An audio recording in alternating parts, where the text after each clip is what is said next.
yang ketangkep sama gue saat ini, yang kepikiran sama gue adalah orangnya kurus, kuning langsat, dibilang putih enggak, hitam enggak, kulitnya kuning langsat, rambutnya pendek cepat, pernah punya jabatan yang cukup tinggi di pemerintahan, terdekat orang-orang di sekeliling bapak juga, sekeliling circle politiknya ya. Orang ini tinggi orangnya. Iya. Oke. Wah, siapa ini? Kalau dari wajah kebayang. Lu banyak bayar nih ya? Kebayang. Tapi nama belum tahu, belum dapat lu namanya. Ada, dapat. Ada namanya? Iya. Lu mau nggak ngomong di sini? Ya, di sini ya. Jangan deh, di belakang kamera aja deh, ngomongnya deh. Ntar kena ITE lagi kita kan? Apa maksudnya kan? Iya. Atau tunjukin di handphone boleh nggak bro? Hah? Namanya tunjukin di handphone. Aku pengen penasaran juga sama. Ada ya? Tapi jangan di kamera ya. Ini yang kegambar di gue ya, yang gue lihat orangnya. Langsung muncul dia. Sosok ini langsung muncul.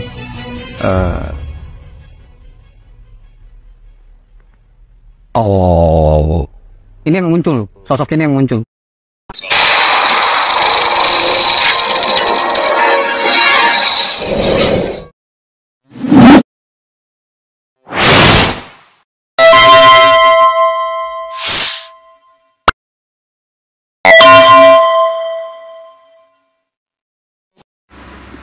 Assalamualaikum warahmatullahi wabarakatuh. Pemirsa, Opung Mulyono kayaknya. Ini jawaban dari netizen yang mencoba belak-belakan memberikan jawaban pada indikasi parapsikologi ya, ramalan ya, dibalik siasat jahat kudeta Presiden Prabowo ya. Dan memang kalau dalam ramalan seperti itu, oh kayaknya kuning langsat ya, kurus orangnya, pernah punya jabatan tinggi dan lain sebagainya, ya langsung bisa diseleksi. Yang betul-betul kurus, punya jabatan tinggi, pernah ini dan lain sebagainya, ya kayaknya Om Mulyono itu, kan begitu ya. Ya kalau seperti ini ya memang namanya juga di Indonesia pemirsa, kalau tidak meramal gak rame ya, apa saja itu seperti itu. Tetapi memang kalau dari segi analisis secara normal dan lain sebagainya, ya siapa lagi juga kalau bukan si Om Mulyono itu. Apakah Om Mulyono sebagai gang of power ya, geng kekuasaan, dinasti atau ideologi ya, yang tampaknya memang cukup cemas menghadapi masa depannya, atau Om Mulyono yang memang tampaknya secara personal sangat ambisius untuk anaknya ya, agar menggantikan Prabowo. Ya, kalau dulu dapat jabatan, terus yang disebut itu adalah SBY, kayaknya tidak ada orang yang mengatakan bahwa SBY itu gemuk. Walaupun dia punya putra mahkota ya, AHY itu ya. Dan kalau disebut dengan apa, Megawati, jelas bahwa yang dimaksud ini adalah laki-laki, gak cocok juga. Ada juga netizen yang mengatakan, oh itu Anies Baswedan itu. Anies Baswedan, tidak ada orang bilang Anies Baswedan itu kurus. Ya, satu-satunya yang kurus itu adalah memang Mulyono itu. Ya, dan ini lebih mudah dijelaskan berbasis pada analisa ilmiah. Nah, kita tidak tahu ya, Hatgume ini kan sekarang larisnya bukan main untuk melihat, untuk meneropong Indonesia ke depan. Ya, kita netral aja sebetulnya, tetapi biar agak lucu-lucu dikit, ya sekali-sekali dalam perspektif seperti ini. Tetapi memang kalau kita menggunakan analisis strategis, ya, bagaimana sebuah konsep penggulingan, ya, kudeta yang gelap atau kudeta non membawa persenjataan dan lain sebagainya, itu malah justru bagus tuh analisisnya Gatot Nurmantio dan beberapa kelompok itu, ya. Memang seperti diingatkan juga oleh Dr. Koni yang ahli politik dan militer ya, sejak awal kekuasaan dari Prabowo Subianto ini berjalan, itu kan memang sangat mengharapkan bahwa dia pinginnya itu second kabinet ya, dan dia juga sempat ke aktivis termasuk kepada Habib Rizik.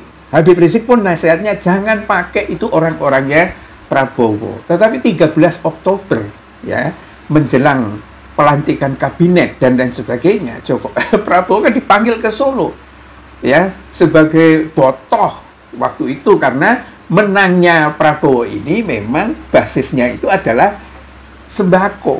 Sebetulnya Prabowo sendirian ya, itu sendiri dia mengakui ya, ini ditanyakan oleh Refli Harun kabarnya ya, nggak nyalon lagi Pak, wah kalau tidak ada dukungan Jokowi nggak mungkin menang.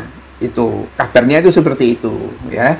Tapi sebetulnya walaupun didukung Jokowi nggak mungkin menang juga kalau tidak pakai sembako. Jadi intinya itu sembako, dan sayangnya sembako ini miliknya rakyat Indonesia dimanipulasi oleh satu calon peserta dari Pilpres ini ya, Prabowo sama Gibran. Dan karena itulah perjanjiannya menjadi perjanjian buruk ya. Rasa Jokowi mungkin sangat berjasa karena dialah yang melakukan manipulasi ya, termasuk yang mengangkangi KPU ya. KPU sampai hari ini kan tidak bisa memberikan data atau fakta tentang pemilih yang real, nggak bisa ya. Dan kalau kita lihat angka-angkanya itu kan malah Anies yang sangat tinggi kan, dan ini juga menjadi pertanyaan ya. Ya, akhirnya data yang ditunjukkan oleh Jokowi itu mungkin juga dengan dipanggilnya Prabowo itu juga sehubungan dengan mungkin ya janjinya Prabowo sendiri ketika dia datang ke jauh sebelum datang itu, mungkin Prabowo itu hanya ingin, Pak saya ini kan sudah nyalon 3 kali kalah terus, mbok tak nyalon biar sedikit aja atau sebentar aja untuk mencicipi diri ya, supaya pernah jadi presiden. Nah, kabarnya Hasto juga pernah menyimak bahwa dalam satu forum ya, ini akan dibatasi 2 tahun. Tapi situasinya memang sangat jauh berbeda. Pertama adalah tampaknya publik semakin sadar bahwa pergerakan rakyat kok semakin memburuk seperti ini. Yang kedua, ketika wakil presidennya itu Gibran memang tidak normal pemirsa, kemampuan ngomong saja itu nggak ada. Jadi kemanapun walaupun dielulukan dia hanya modal badan saja, tapi nggak ada yang ada dalam pikirannya, itu nggak ada. Itu masalahnya. Ini yang menakutkan Jokowi and the gang ya, sehingga wah kalau rakyat sadar semua, terus siapa yang akan memilih? Nah, karena itulah tampaknya ya diganggu kekuatan Prabowo ini untuk dilakukan delegitimasi. Pemerintahan memburuk ya, orang tidak percaya kepada Prabowo, kemudian menganggap bahwa Gibran lebih baik. Tetapi kan kenyataannya nggak gitu ya. Gibran itu malah menjadi beban sudah dipandang oleh masyarakat seperti itu, kecuali para termul yang terlalu memaksakan diri, sehingga kayaknya Gibran itu menjadi kayak badut gitu loh, ketika dipaksain misalnya dia menemui demo ojol, padahal sebetulnya nggak menemui demo ojol. Gibran itu ada momentum tertentu ya, dia sedang menunjukkan pameran, tapi dasar termul diedit-edit seolah-olah dia ketemu sama ojol ya, ojol dalam demo. Kalau ojol di istana ketemu, tapi ternyata isinya adalah intel, lawyer ya, dan seterusnya. Mungkin ada 1-2 ojolnya, tetapi itu pun yang sudah menjadi termul. Disinilah tampak bahwa indikasi parapsikologi atau indikasi psikologis atau ekonomi politik itu memang arahnya ya, siapa dibalik siasat jahat untuk kudeta Presiden Prabowo itu ada pada ya Opung Mulyono itu. Billahi taufiq wal hidayah. Assalamualaikum warahmatullahi wabarakatuh.